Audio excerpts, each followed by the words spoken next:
RogueCon 23. That's right. It is here. It's not back. It's here. It's the first one. Join the ultimate celebration of digital content with its creators, passionate fans, and industry experts. It is all happening in downtown Waco across multiple venues, January 20th through the 22nd of 2023. Now, if you want to go, you got to get tickets, and tickets are on sale at RogueCon23.com. That's RogueCon, RogueCon 23.com. Be there. I'm going to be there. Everybody's going to be there. Let's go. Coming up on the Payoff, Ed Lattimore rose to the top of heavyweight boxing, got signed by Rock Nation, and had a successful career inside of the ring. He finished up 13-1-1, but he decided to stop boxing. He also decided to stop drinking just before that. And now Ed spends his time helping other people, and he does it through so many different channels. It's really hard to keep up. The good thing is we talked about all those different channels, all the ways you can listen to, see, and read Ed. And he's a guy that is so compelling and is so bright and so smart. You got a heavyweight boxer who was a military guy, who is an esteemed chess player now. And he's a writer. He's got a couple books out. And he's sober, and he gives a lot of great advice and shares a lot of knowledge on how to live a sober life. So this is something you definitely want to hear. I was super pumped to talk to Ed Lattimore, and yeah, man, he's a knockout. But coming up, before Ed Lattimore, we got a real knockout. Big bro, Kevin Souza.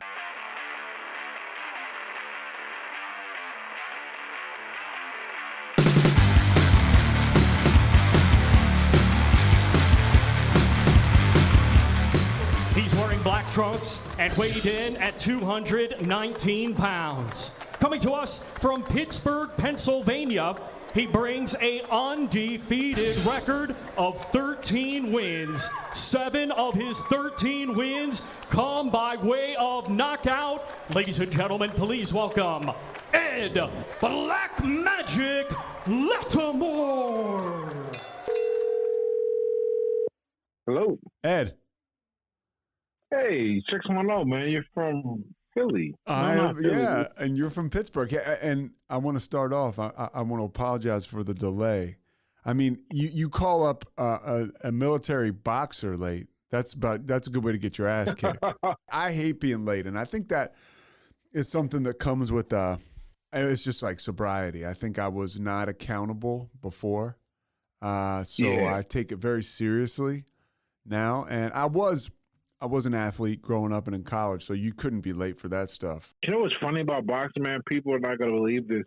Like, for the first, really the first 5 years of my career, man, everybody was late everywhere. And it kind of like, and it really messed with me because I'm like, yo, this is supposed to be like high performers. And well, it turns out the more I learned about fighting, the more I'm like, oh, okay, this is like one of those things that separates people as you move up the pyramid. Who can adhere to a workout, you know, and stay on time. Dude, I got so much to get to with you because I'm not only interested in, you know, the fact you got sober, and this podcast about sobriety, but your story is unbelievable. I want to start from the very beginning. Are you in Pittsburgh now? I'm in Pittsburgh right now. So you were born in Pittsburgh and you were raised in Pittsburgh. Yep, this is where most of it's gone down, minus a few, you know, trips other places for a while. Well, your career took you some other places, took you out to California. I know that. I read about that. But you grew up in the projects in Pittsburgh. What is that like? A lot of people cannot identify and have no clue what that's like.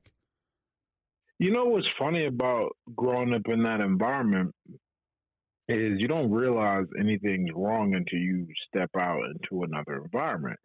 And for me, I think I got exposed to other people relatively early because of my school, or really the Pittsburgh Public School District, does this thing called the Gifted Program. I don't know if they do it anymore, but once they identify you as perhaps being slightly more intelligent or talented, they send you to another school one day a week with other kids from around the city. And so I got exposed to a different group of people pretty early on, as early as first grade, I think.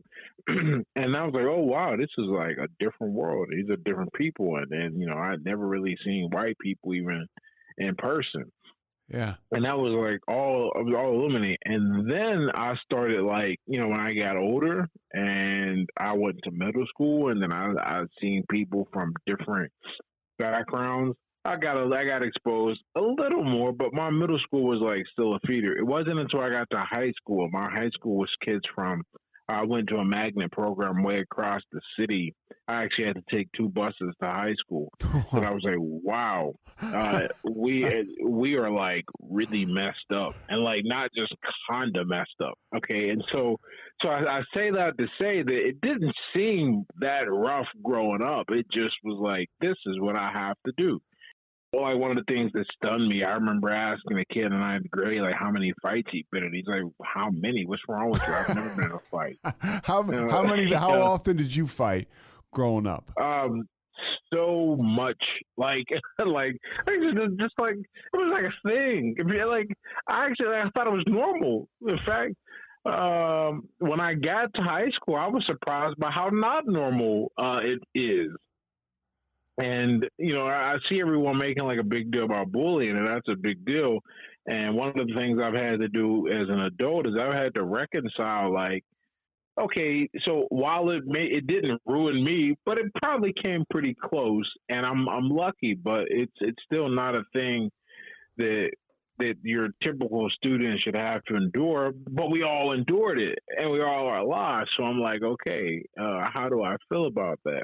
And I have to remember that just because I survived it doesn't mean you should go through it. You talk about surviving it, and you talk about part of your upbringing. I think I've heard you say you were a bit of an outcast, and you probably saved my life. You isolated a great deal, played a lot of video games, but one of the things that kind of it was a kick to the balls to me when I heard you say it is you had a nickname growing up. And oh yeah, man. It used to be so traumatic I couldn't say it. Now I'm cool.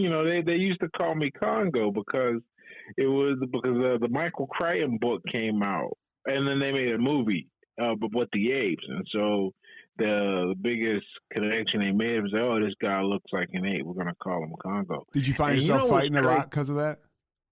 Not because of that in particular, because one of the things I mastered very early, and it was because of a lot of the attempted emotional manipulation at home and then in the street. I learned very early how to be relatively non-reactive. I mean, even now, I have a weird relationship with this. A lot of times I won't, like, it's just very hard to get a rise out of me. But I am unbelievably sensitive and aware to any type of emotional manipulation, and I tend to lash back at it pretty hard. It's to shut it down, because I've learned that you let people think they've moved in, even if they haven't. They start acting as if they do, and now you've got a bigger problem, and that deters a lot of conflict after a certain point. Especially when you're towering over middle schoolers. And then I got to high school, no one's trying to fight there. People settle problems. People trying to get on with their lives. Yeah. What parents care? They show up. What was the drugs and alcohol scene like growing up in the projects? I know the projects are different from the ghetto, but. So the drugs and alcohol. So here's what's funny, right? I've written and talked about my sobriety a lot. And people just assume I grew up drinking. Man, I had my first drink till I was I think it was 17 or 18, right? But we were surrounded by that stuff. And my immediate reaction, because, I had a babysitter that was a straight up crackhead. I remember one time I couldn't make sense of the memory until I was older. But in my memory as a young kid, I think I was 4, because I remember my sister was born, but she couldn't move. She was still a baby. I squirted a gun on the couch, a squirt gun on the couch, and the neighbor and the babysitter, the junkie, was super angry with me and was arguing with my mom. My mom had to pay her some money, and I'm like, "What's all this for water?" It turns out that water was heroin, and that squirt gun was a syringe.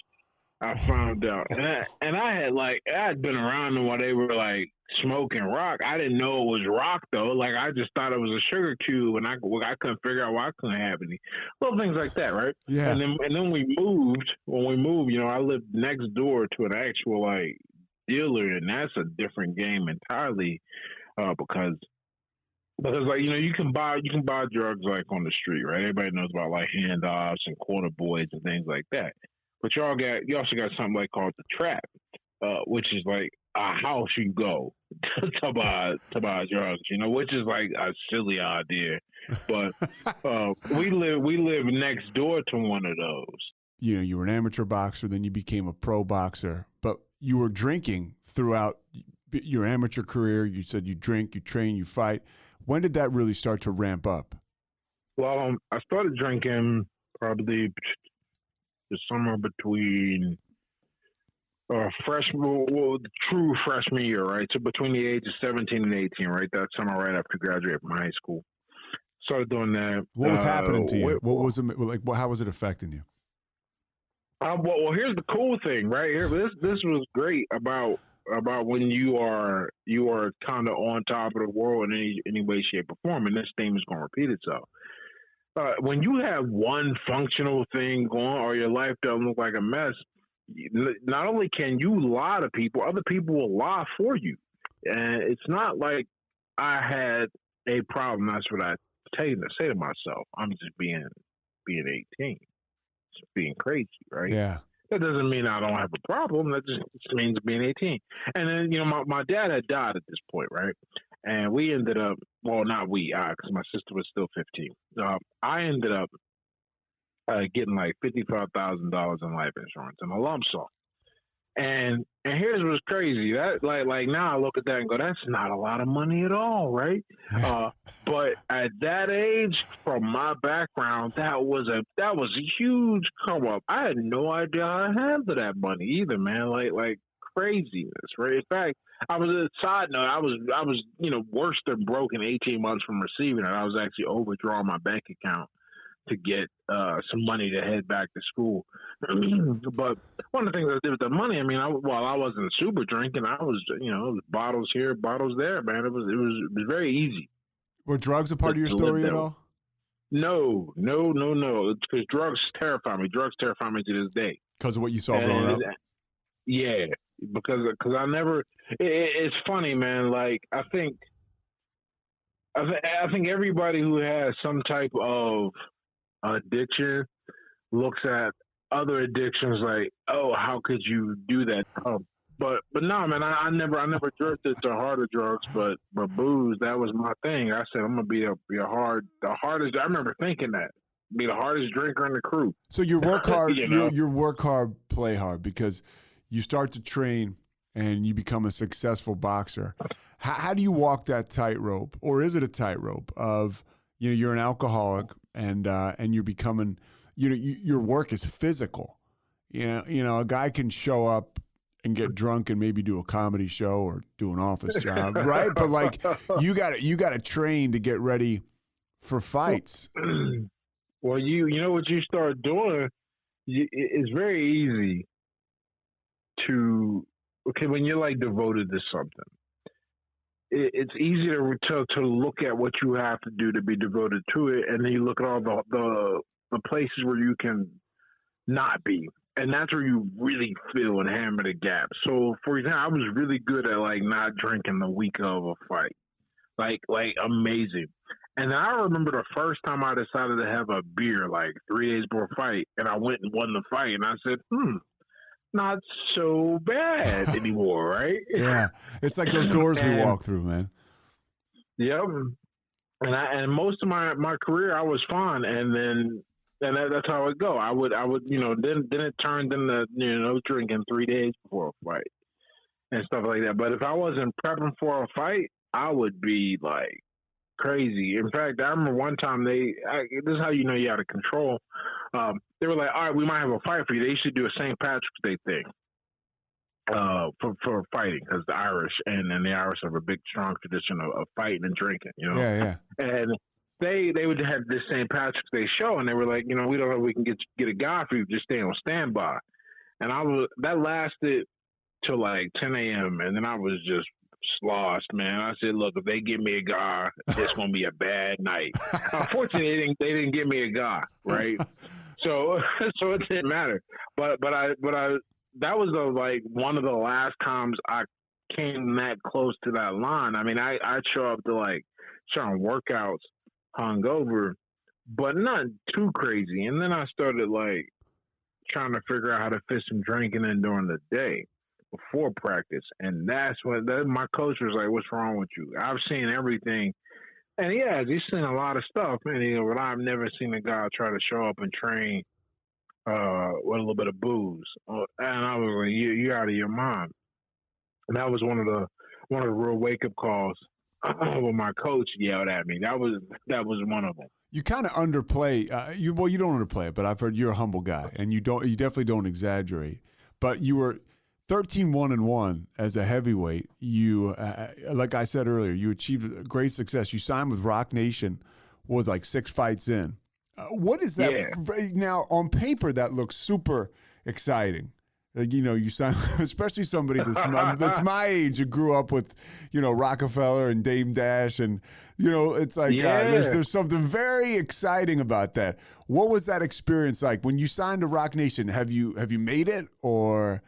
I'm about to ruin all your dreams and expectations about the boxing game. Okay, so first off, there is like no money in this sport. It is really not. I mean, I tell guys all the time, if you want to do this, you got to have a reason to do it that is not about money, because that won't come. And there's not even really that many girls interested either. So I'd probably not do it for that. I mean, you got to really want to have it. All right. Now, I say this to set the tone for my first 6 professional fights. They were club shows, and they were actually pretty big club shows because we had a guy, Paul Spadafora, who was making his comeback. Paul Spadafora was like, until Mayweather broke it, he had the longest undefeated streak and was world champion. I've heard of him. My coach was, so my coach was Paul Spadafora's coach.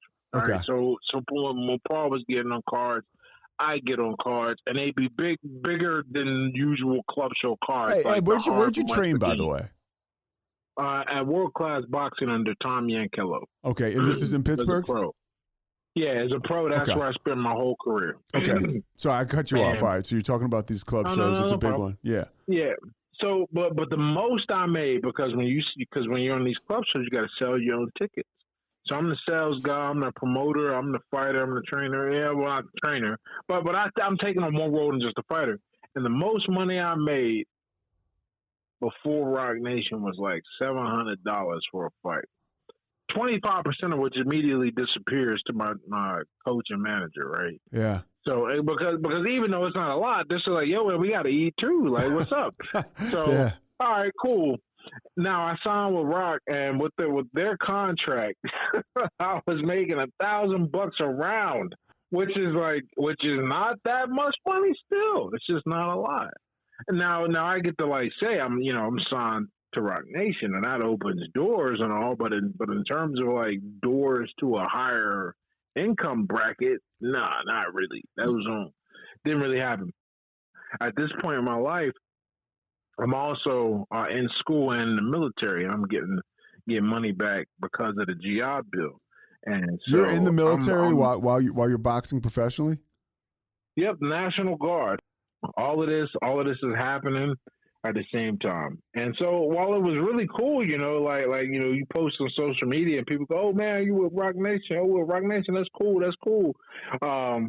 It didn't like equate too much financially, but it was cool to say I did that. It gives people sticker shock in a good way. It's like, damn, Rock Nation. So you continue to progress in your career, but as you progress, there's something you mentioned about, you're the sales guy, you're everything. There's something special about boxing, and it's one of the cooler aspects of the sport is you've got to be a personality. I gotta like you for whatever reason, or I gotta hate you. But it's almost like wrestling like that. Like you're trying to get money from me.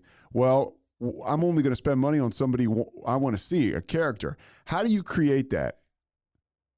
So this is cool, man. And I talk about this a lot to people. I go, look, I had to learn how to be likable and draw people in without being like this. It had to fit me naturally, right? Because I'm not the guy that was. I couldn't play the heel. That just wasn't going to be me. I don't have.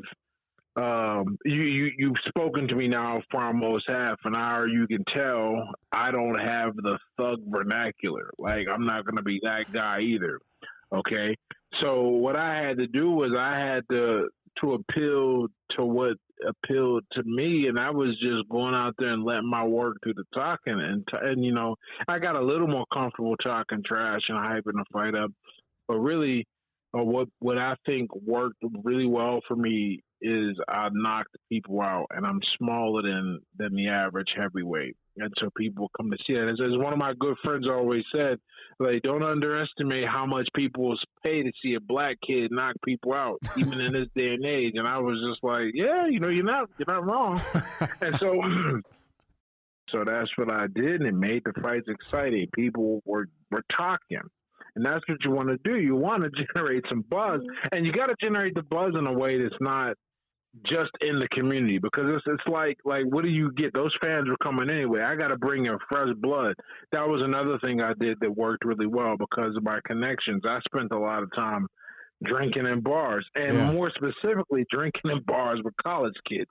So that's new blood. That's new people. We put Lattimore on an amateur show. He's going to bring 10 or 15 new people that would not have normally come to a show, and that's good for amateur numbers. Did you feel like drinking was almost like a vehicle for success? Like, hey, look, I'm absolutely. Yeah, absolutely. You know what? I remember. I'm actually talking about this right now because I'm putting together a TED Talk actually about recovery. Okay, and one of the things that I realized was that people want to touch something beyond the mundane, and for most people, a club level fighter is beyond the mundane, because how many people do they know who have fought and traveled and who fight in general and are not like illiterate and crazy? So there was this appeal.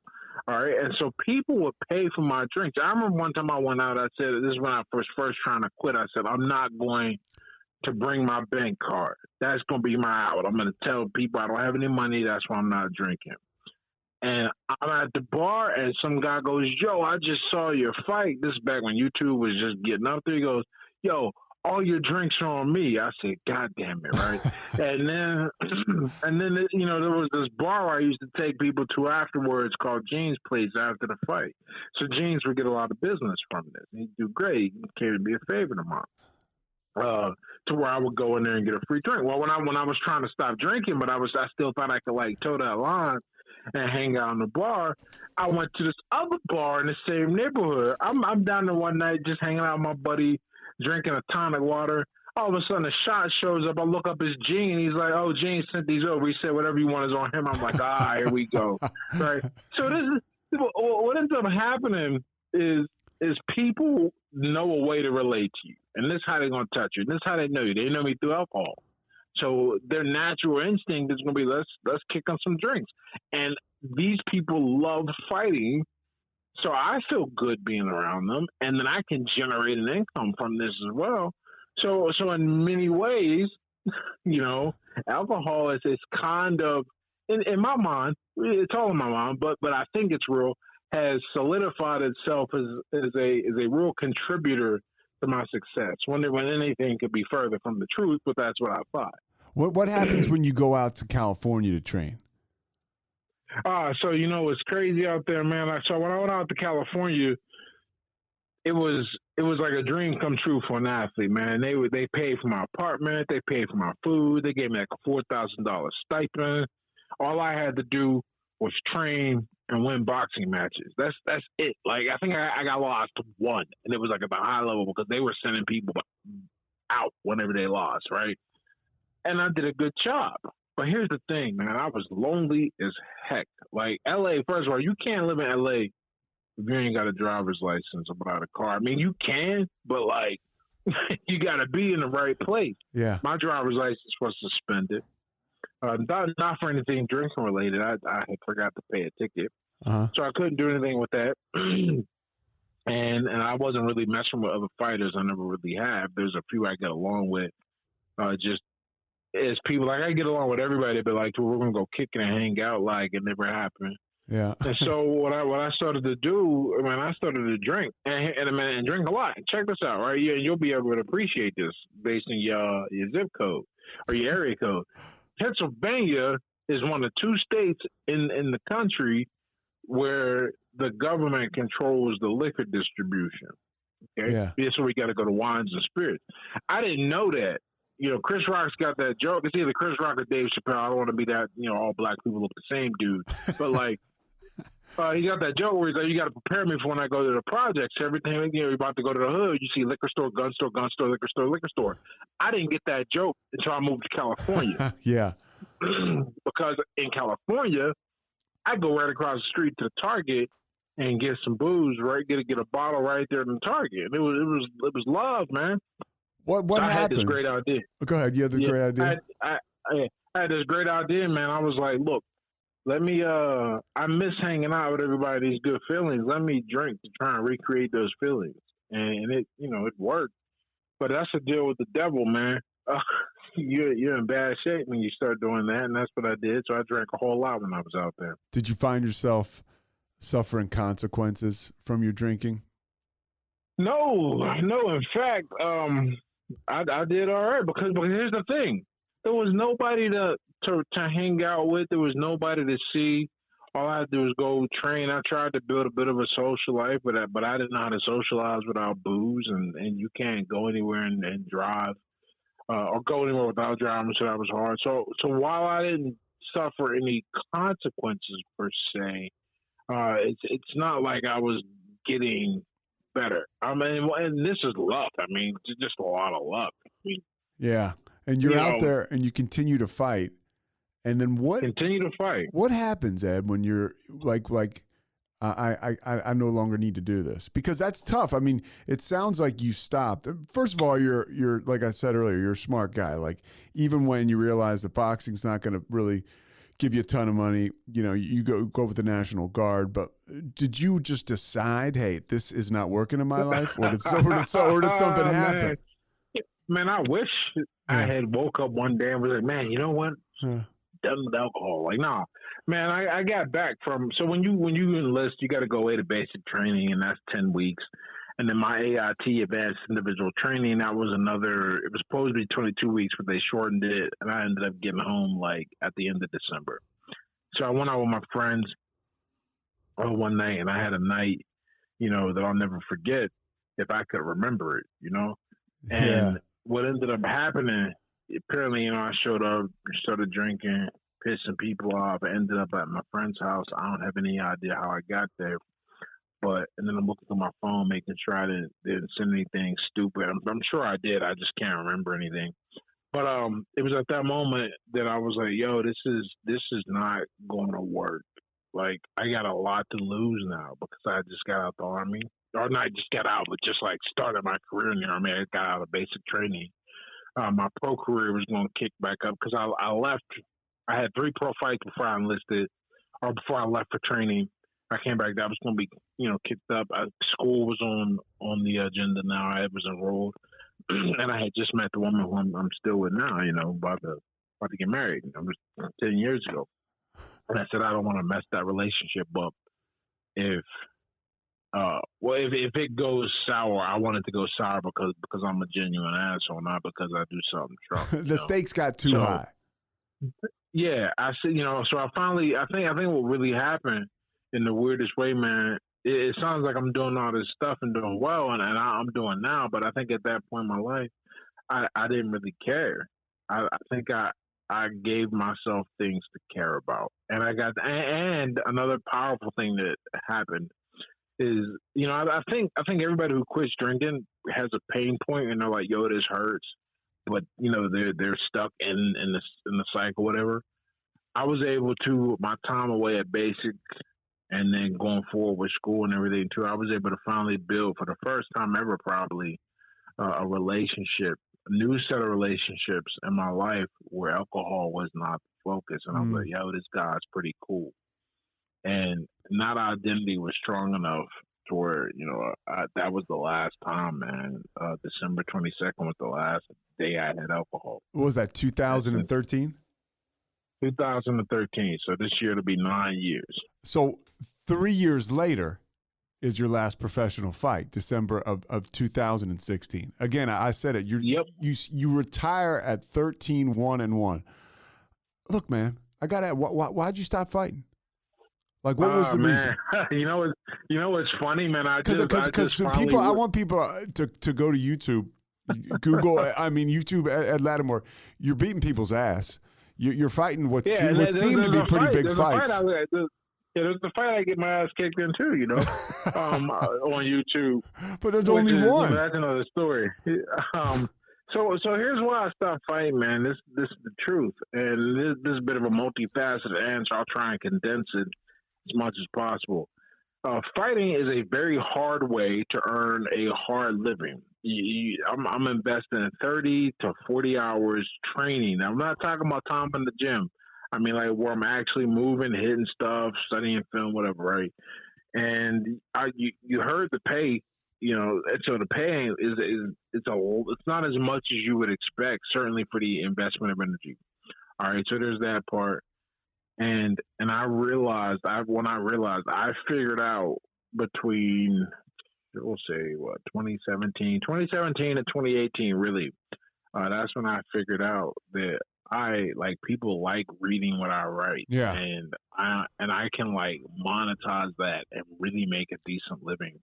And that's what I've been doing pretty much ever since. I had a short gig where I really enjoyed it. I took it on because I needed it at first, and then I stuck with it even after I didn't need the money anymore, where I was tutoring kids in physics and math. I had a kid in chemistry too, but chemistry is pretty straightforward. But it's not easy. And math, I had a great time doing that. But I was also, I self-published my first book, and then I learned that I was like, I've got this mailing list. People will pay me. So you got two books published. Promote there. I got two published. Not caring what other people think is a superpower, and Sober Letters to My Drunken Self. People can find those on Amazon, and your blog starts Mind and Fist. And did you start the blog synonymous with stopping drinking? Was that an outlet where you could be honest about what was happening with you? No, I started the blog because I've always loved writing. Mm-hmm. And I had tried other blogs before focused around different topics. And then in 2012, I said, you know what? Ed Lattimore is going to be someone one day. And whatever he decides to talk about or write about or be about, I want people to follow me and be interested. This is before I knew anything about SEO. It turns out I made a really smart decision from an SEO perspective, but I just wanted the freedom to write about whatever I was interested in. Search engine optimization. Oh. So people find me looking up ideas, or now now my name is a search term. People will search my name, and my website shows up. Yeah, and that's cool. And when people it's link real to cool. it, and EdLattimore.com. EdLattimore.com is the website, and you can find all kinds of stuff on there. You write a lot about being sober, and you write a lot about other stuff. And like you mentioned, you're a compelling writer. Yeah, so that really changed my life. That and social media, and I'll never forget this when I actually stopped. Now when I stopped mentally is very different than when I stopped officially physically, because I think every fighter harbors the idea that he's going to come back for at least 2 or 3 years, and then I think last year I was like, yeah, I'm done with this. And in fact, I know exactly what it was. I was helping Roy Jones Jr. I was the sparring partner for him for his fight against Tyson, because my coach is Roy Jones' coach as well. And he was like, hey man, you still in shape? And I'm like, oh yeah, I'm still in shape. I help you out. So I come up and work there. But when I stopped training, when I stopped, it was May 2018. We had a comeback fight because I took a year off after the end of December 2016, and then I was coming back in the gym. So I took all 2017 off. Then 2018, I was in there working out, getting ready. I got offered a fight against this dude in New Zealand. They were going to pay for me to come out there and everything and promote the fight 2 weeks before. It was a guy I was almost certainly just going to walk through and beat pretty one-handedly. And I said, let me go spar. Without my coach's permission or without my coach, let me go spar this kid so he'll come and spar us. And while we were sparring, he cracked me because I was a better fighter and I was just as physically strong, but I underestimated how much of a difference it would make if he's been training for 18 months continuously and I'm just getting back into it. So he got me with a good shot, ended up breaking my orbital and giving me a pretty bad concussion. And my coach, after he finished yelling at me, he was like, look, man, what are you doing? What are you doing? Like, do you see how your life is going right now? Why are you still fighting? Because at that point, I had just graduated. And I had my first 5-figure month online, pure from just selling stuff and writing. Yeah. And he said, you know, you're doing great. Why are you still here? And hearing that from my coach made a big difference because there are a lot of other people who could have said something like that to me and I'd have been like, oh, yeah, whatever. But here's somebody with like vested financial interest in me continuing to fight. And he's like, you don't need to do this. He's like, I'll train you if you want to, but you don't need to. So I really thought about that. And I was like, you know, one of the things I've always wanted to do, there's a whole wide world I want to see and travel and visit to. And that's really hard to do when you train. We tried it. You just can't, between working out and then being in the gym and being ready for fights, you can't go places when you're training. So yeah, so ultimately why I stopped is I found a better way to make a living that was less painful. And then now there's some other supplementary stuff too. I'm only 6'1". The average height of these guys now, people have crunched it on different sites, 6'4" to 6'5". That's a big difference when there's an unlimited weight cap. Like if we all had to come in at like 201, that'd be different. But when you can just build muscle and frame, well, look at the top 10 heavyweights fighting right now. There's not a single one under 6'3". Yeah. You know, so I said, you know, the amount of energy and effort it would take to get there, is it worth it? No, it's cool. Like it's cool to be like, oh, I'm a fighter, but then when you got to be a fighter, I know what that's like. I don't want to go back to that. We'll get back to this conversation in a second, but right now, a word from our sponsors. RogueCon 23. That's right, it is here. It's not back, it's here. It's the first one. Join the ultimate celebration of digital content with its creators, passionate fans, and industry experts. It is all happening in downtown Waco across multiple venues, January 20th through the 22nd of 2023. Now, if you want to go, you got to get tickets, and tickets are on sale at RogueCon23.com. That's RogueCon, RogueCon 23.com. Be there. I'm going to be there. Everybody's going to be there. Let's go.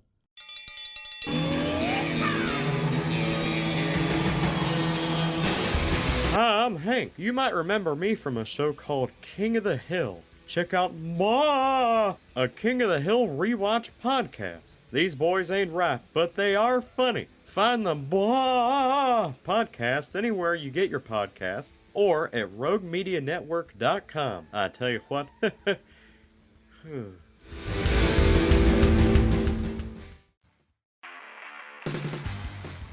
You're very real. You're very real in the way that you write and the way that you talk, and you write a lot about sobriety. What are some of the things that you've been able to author that have been very helpful to people? People have so just off the top of my head, I just wrote an article about dealing with the death of your parents, and a lot of people got a lot out of that. I was really surprised because I just, I try to write what's true to me and what's true to the search engine, right? But if I have to pick one, I usually write what's true to me. And that really helped people because I'm just writing about my thoughts and how I dealt with them and how I experienced them. All of my stuff on quitting pornography addiction, that has really resonated strongly with guys. I didn't realize how much of a problem it was, but those articles on my site are by far the most viewed in organic search. So when people are searching, they come and find it, and I get somebody writing me telling me that helped them out. I got a program about vice breakers breaking bad habits, where I get testimonials like, some woman told me she bought the program for this girl she watches, and she has it, and the girl stopped cutting. And I was like, I was never even trying to create that kind of thing. I was just trying to help people with alcohol and booze. I didn't know the principles apply to stuff like that. And you're putting great stuff out there into the universe. And one of the things I've heard you talk about is, dude, and it helped me.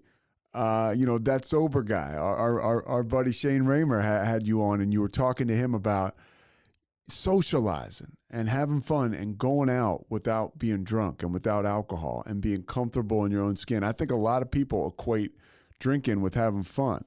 And you have a great way of articulating that about, hey, man, you got to get comfortable with who you are. And then you can. Yeah.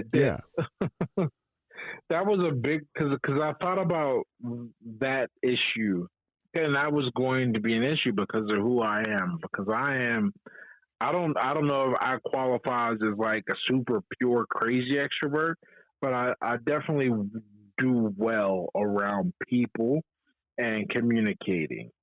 And one of the issues I was facing when I first stopped drinking was everything was in a bar. And so if I'm going to go, how am I going to reconcile this going to a bar and I'm not drinking? And then if you spend too much time, you eventually become, what you're around. What is the old saying? You spend enough time in a barbershop, you're eventually going to get a haircut kind of deal. So you spend enough time in a bar, eventually you're going to do a shot.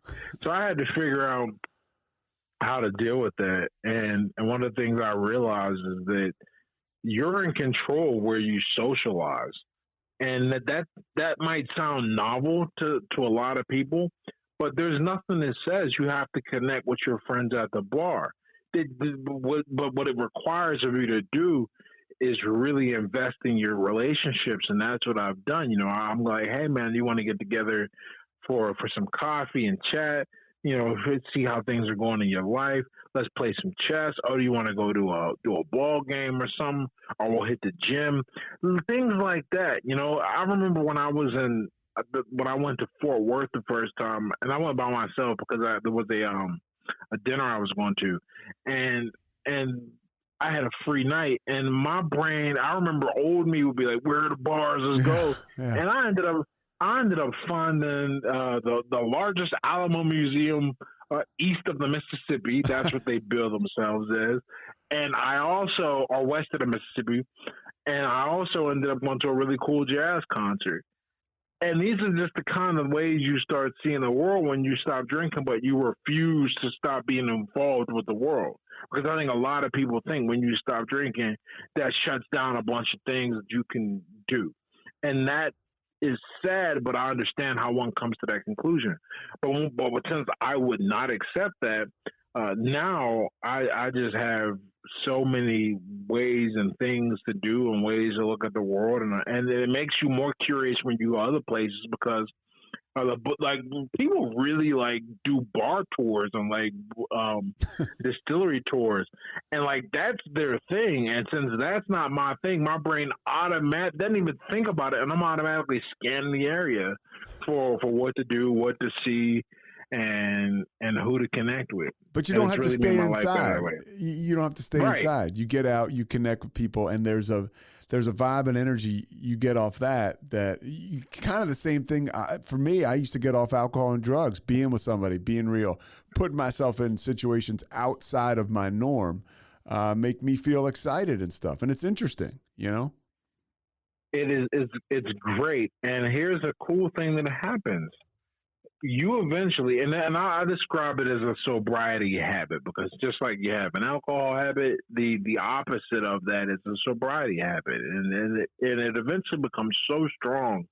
Like I can go, like I watched the Super Bowl with my buddies in a bar. I'm not shaking like, oh God, I can't, No, I don't have those issues. But I also, the moment I get bored, and here's what's different. The moment I get bored, I'm like, all right, guys, I'm out. Well, I'll catch you guys another night or whatever. Or when I go out for a game, if I'm bored by halftime, I just go home instead of ordering a drink to keep myself out.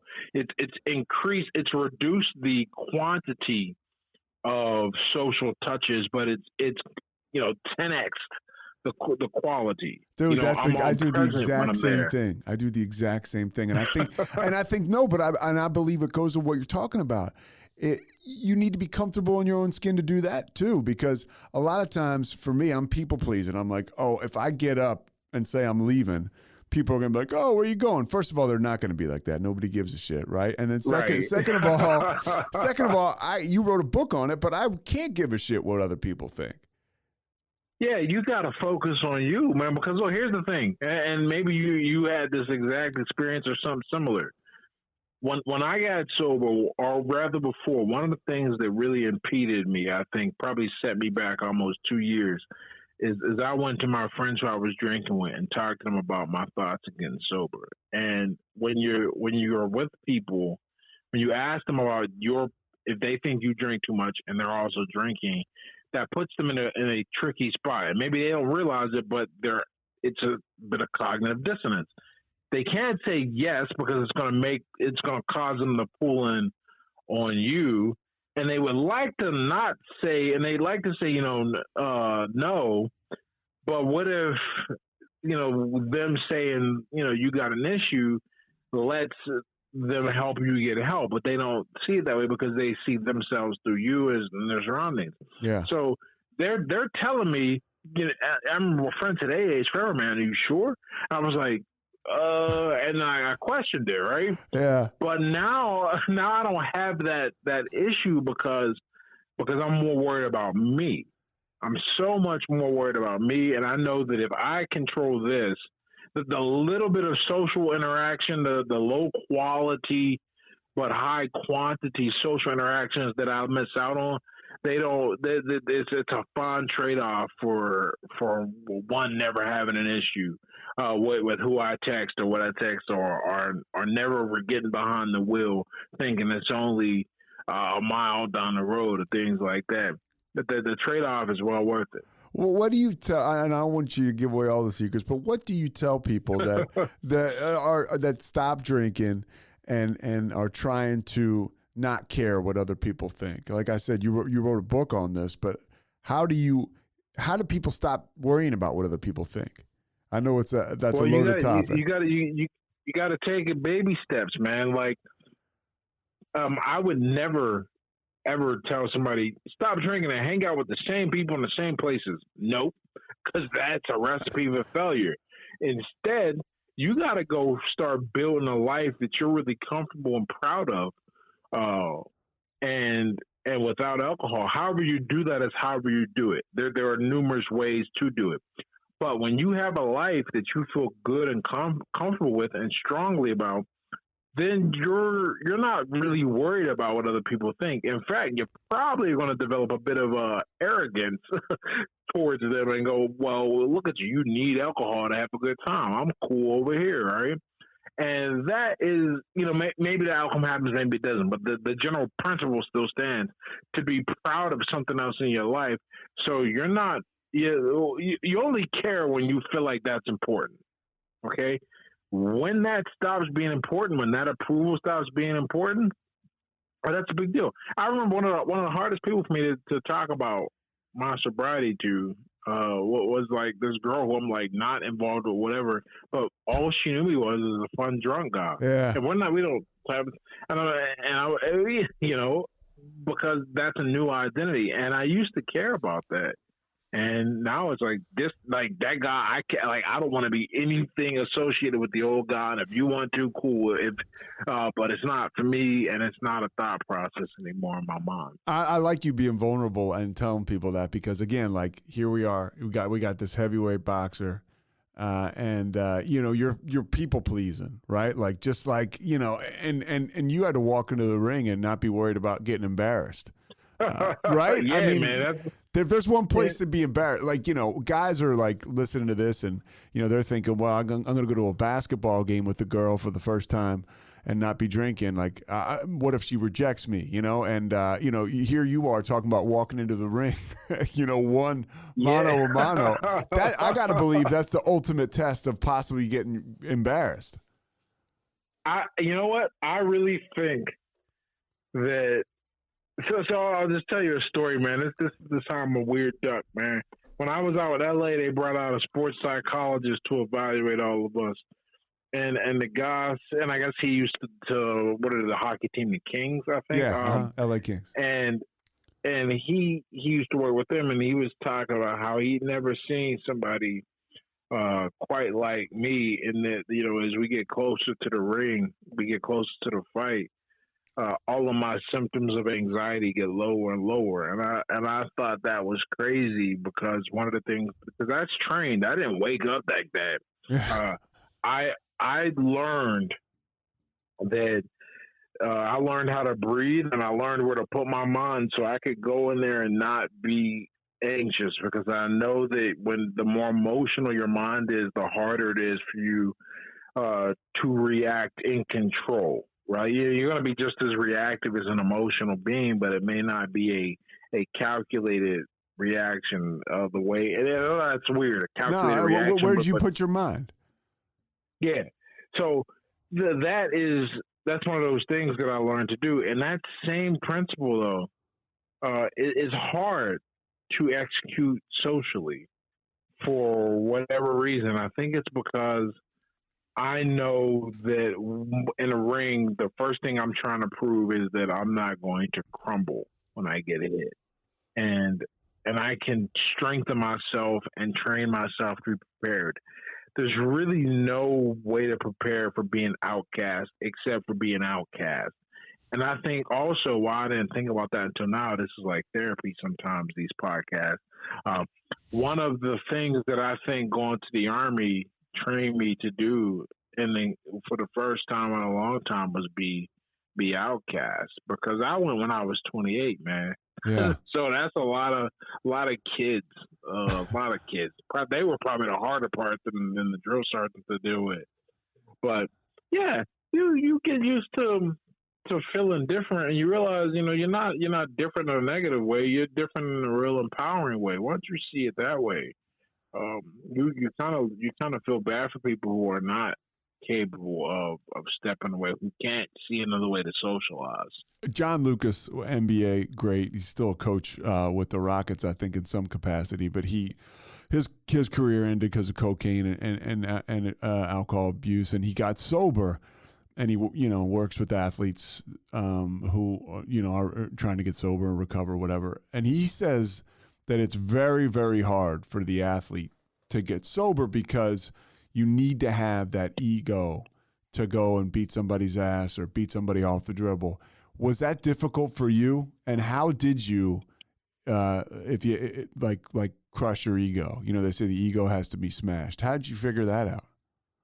Well, that's very true, man, because you want to be, I used to say I wanted to be known as the dude that could outdrink everybody else, right? I wanted to be that guy. Okay. And there's a certain bravado or reverence. That's what it was. A certain reverence. Okay, yeah. Yeah, it's given to that. And I fed off of it, and it was part of me for a while. But the way I beat it and the way I dealt with it is I just looked at the cost and benefits. And I looked at them real sober and with a long eye. And it was right after I had, was hungover and drunk, and I was looking at all this, and I said, look, man, if I continue this, because this was a big thought of mine. Then this was also a big thought of my mind too, is like long term. Because I'm making all these long-term moves, right? Mm-hmm. For the positives. I'm building the bucket up, but I still got this big old hole in the bottom. All right. So I said, I got to figure out how I'm going to fill this hole. And I looked at what I was doing. I looked at it and said, if I'm still doing this in 5 years, well, one, will I make it that long? And how will my life look? And I had figured out, I hadn't put it in the words yet, but I had intuitively started to feel people and your relationships with them are the most important thing. And I was damaging my relationships by drinking. People have a tolerance for you when you do stupid stuff under the influence, but only for so long. It's only a matter of time before you turn into that guy that people don't invite because you can't hold your alcohol. Yeah, and even if they were you get to drinking work, with you. and you as a pro fighter, I'm guessing you're working with a pretty long leash. People probably Oh cut you a yeah, lot of for slack. sure. Yeah, but I started to think, and this is a cool thing about having a heart. I don't think that's a weakness to have morality. Is that you start thinking like, do you want people to tolerate you or do you want people to celebrate you? And that's how I felt, because when they're giving you a long leash, they're tolerating you. But if they don't have to give you a leash, they're celebrating and looking forward to you.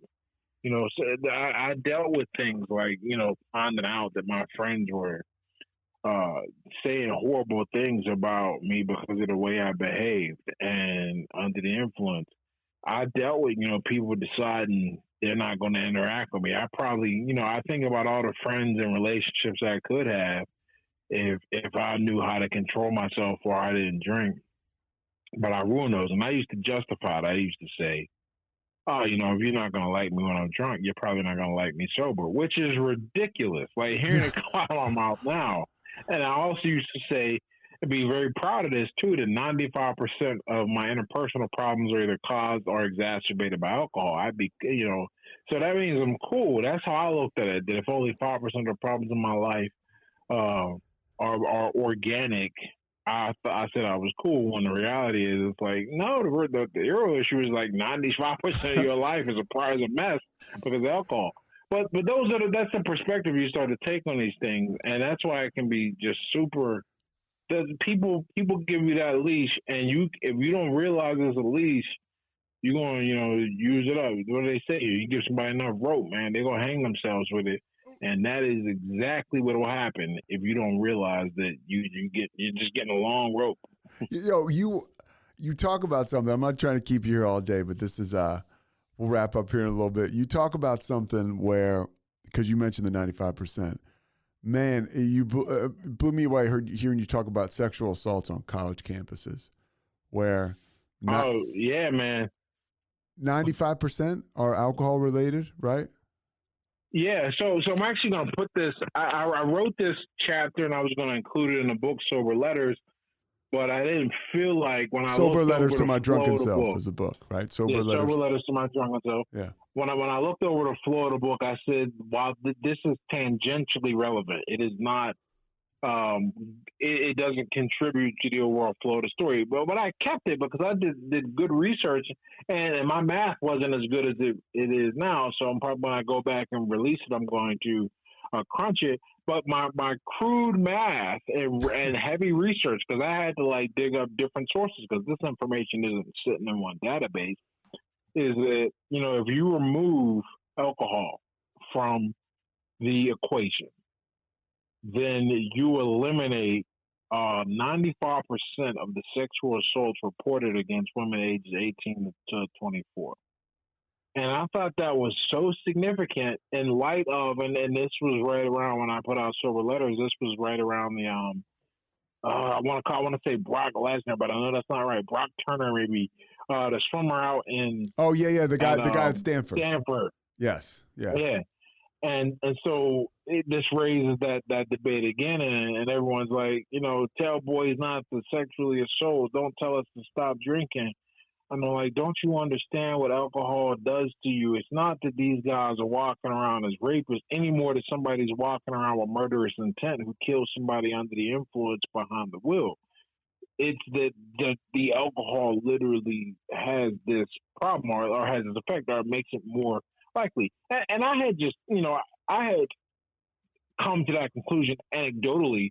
And I was listening to some research to put together for my talk. And turns out, lo and behold, one of the things that happens if you have more dopamine receptors than usual is that when you drink alcohol, it's going to fire up your feelings to be sexually aggressive, right? As opposed to some people with fewer ones, they tend to want to go to sleep. That's Yeah, I mean, I lived the it. difference.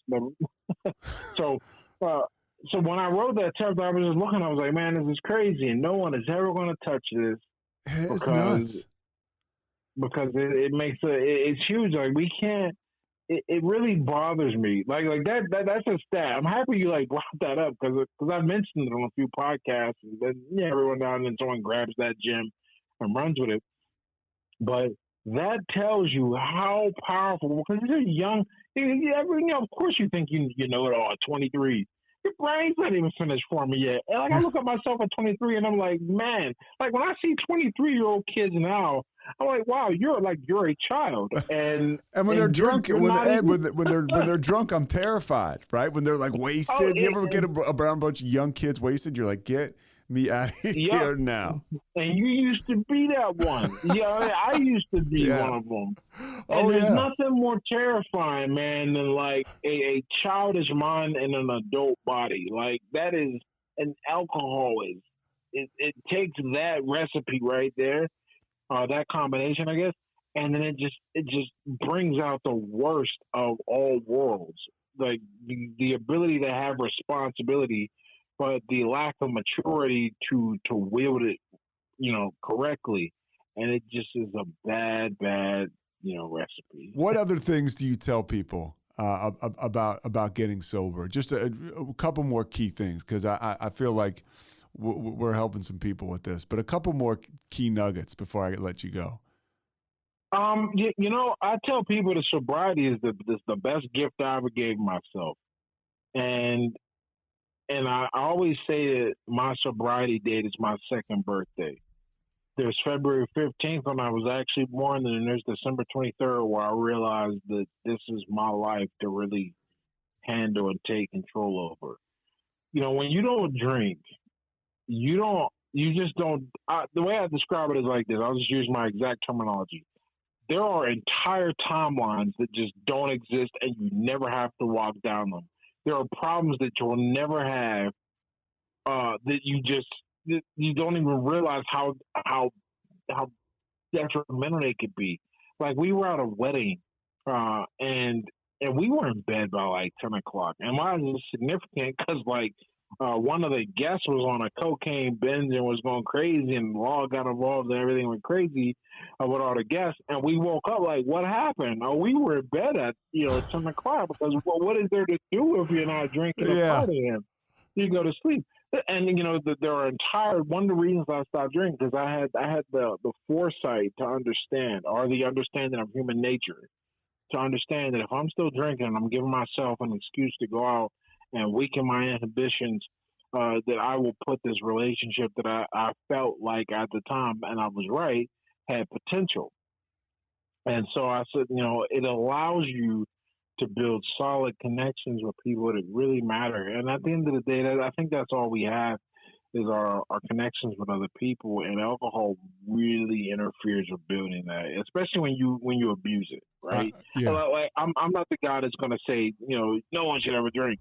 Because when you can like control it, like when my fiance drinks, she'll open up a bottle of wine, pour a glass, drink half the glass, and then not only will a glass get empty, like poured out because she won't finish it, but this bottle of wine will sit there for another 6 or 7 months before she opens it again. Yeah. That's how people, I don't understand that. Yeah.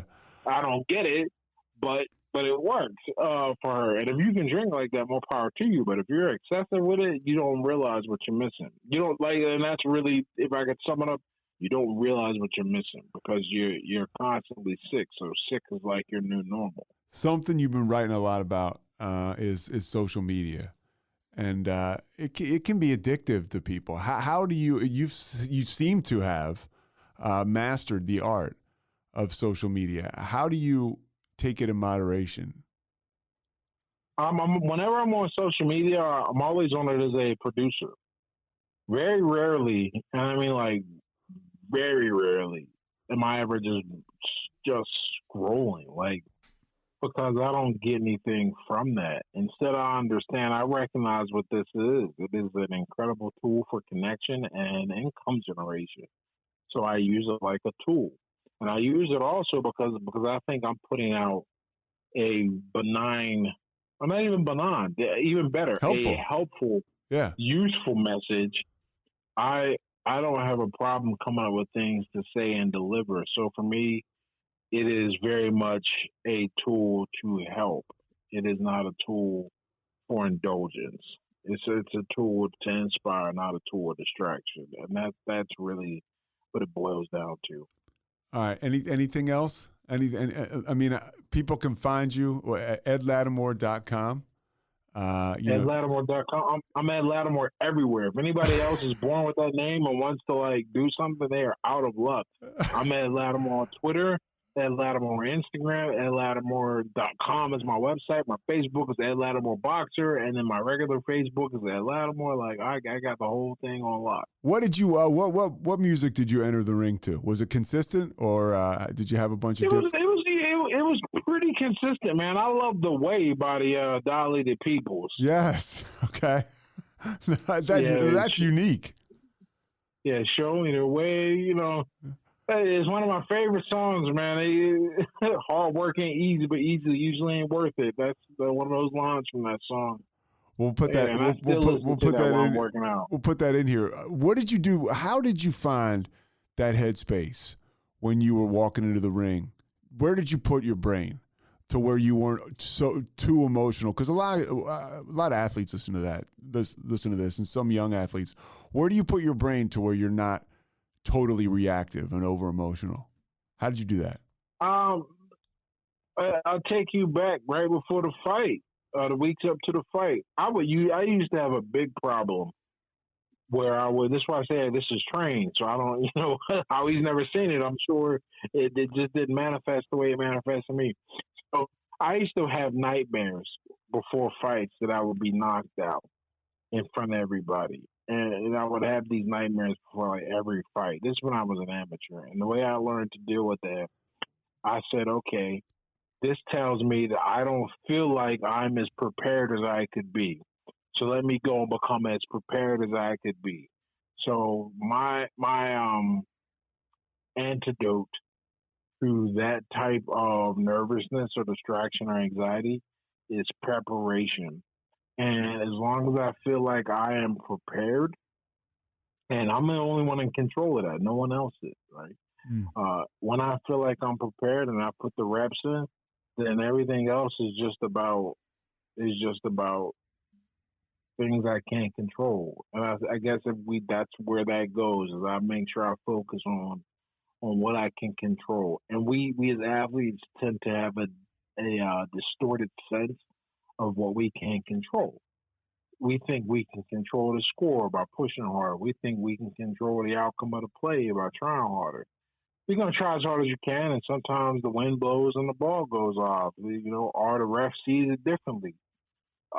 And you can't control any of that. Sometimes you can't control if a killer lines up across from you and he's just better prepared that day. As long as you can and you are as prepared as you could be, you can leave with some pride. But the outcome is beyond your control, and it's important to remember that. So put your mind on the process. I always thought about my training and what I'll do when things happen. I'm just running to the general game plan because that's what I can control. What's the craziest thing you ever did to promote a fight? Man, the craziest thing? Ooh, I'm trying to think. Or was there something you said? You mentioned, being the Dave Chappelle line from the Rick James episode. Oh, you know what, dude? I just thought about it. Let me tell you something. My coach and my manager got on me about this. So we're always you always got to bring your fighters. As you're building up on the club show, you're bringing guys in, right? And guys sometimes playing hardball, either, sometimes it's rightfully so they should be paid more, but other times it's, they know they're going to lose. So you say bringing guys in for people who don't know. These are guys that will come in to fight Ed, that Ed is probably going to beat their ass. Probably. They're certainly coming in on the B side. There's the A side and the B side, okay. Right? Except when you get to the pick'em fights where the line is a difference of 100 or not even points, right? Yeah. But what I used to do is I'd message guys all friendly. I'd be like, hey man, just we're trying to make the fight happen. What's going on? And and I would love to fight you all the time. And one dude like took forever to show up and reply like way after we got a guy and he lost. He was like, "Look, man, tell your manager I smoked you, man." Whatever. I was like, that's what I wanted to see. Yes. Now, if only you would sign the contract, this would be great. My coach was like, "Yo, can you stop messaging guys before the fight? Because I think that's messing up our ability to bring them in because like no one does that." Guys were getting spooked. Yeah, because I'm calm and just messing. Like I'm trying to take on the role of a negotiator as well, and that's not my job. That's the manager's job, the promoter's job. But I'm like, dude, can you just make the fight happen? And now that I think about it, that would bug me if a guy who has a perfect record is messaging me like, "Come on, man, can you come on and fight me? Like, please." Like that would bug me. Yeah, that sounds like a little bit of a mind fuck, for somebody on the other end. That's probably the craziest thing I did. I've driven crazy distances to sell tickets, but that's about it. But I never pushed super crazy or super nuts on the promo side. They put my face on a billboard one time. I had no control over that. Where was the billboard? I still have a picture. The billboard was in West Virginia. Okay. Because like, there's a thing that more things you learn about boxing, right? So West Virginia is an easier state to fight in, meaning the commission requires less of the opponent. Because a lot of people don't know this. You can't just bring anybody out the street. The athletic commission has to go, okay, this fight is okay. Which is why, like, sometimes the fights will be, like, mismatched. But very often at the club level, in a decent state, the fight is a mismatch. In West Virginia, though, it's like the Wild Wild West. It's like one of those states is like that. Like, not Indiana. Yeah, Indiana, because Chicago's in Illinois. Indiana. Okay. Pretty much like where you can just jump over the border and there's nothing else there.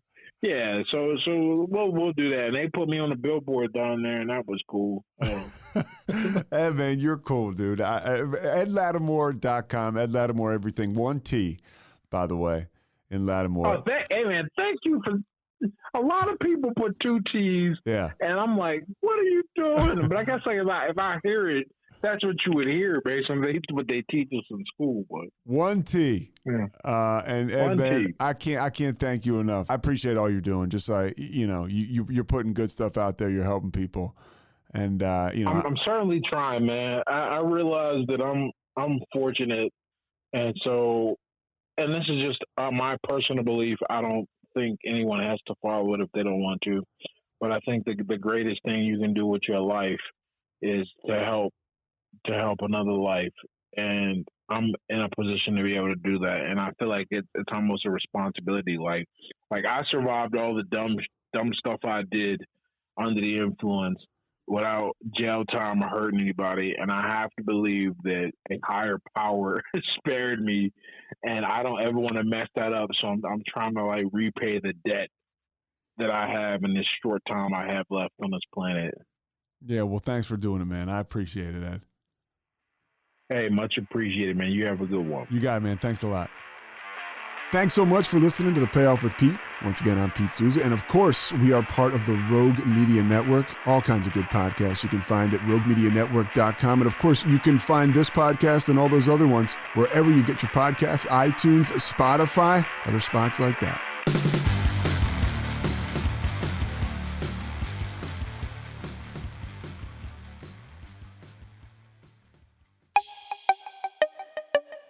This has been a Rogue Media podcast.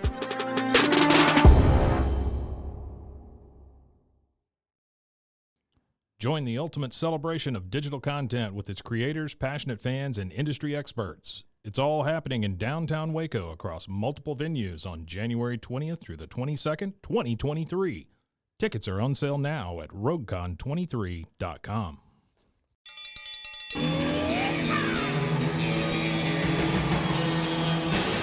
Hi, I'm Hank. You might remember me from a show called King of the Hill. Check out a King of the Hill rewatch podcast. These boys ain't rap, but they are funny. Find the podcast anywhere you get your podcasts or at roguemedianetwork.com. I tell you what, Ugh.